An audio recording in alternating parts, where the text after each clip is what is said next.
ਸਰਨਾਵੇਂ ਦੇ ਲੀਕੇ ਅੱਖਰ ਗੱਲ ਕਰਦੇ, ਸਰਨਾਵੇਂ ਦੇ ਲੀਕੇ ਅੱਖਰ ਗੱਲ ਕਰਦੇ, ਸਿਰ ਤੋਂ ਲੈ ਕੇ ਪੈਰਾਂ ਤੀਕਰ ਗੱਲ ਕਰਦੇ।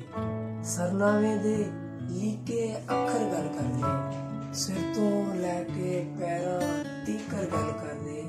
ਤੇ ਉਹਦੀ ਝਾਤ ਪਵੇ ਜੇ ਪੱਥਰ ਹੋ ਜਾਵਾਂ, ਉਹਦੀ ਝਾਤ ਪਵੇ ਜੇ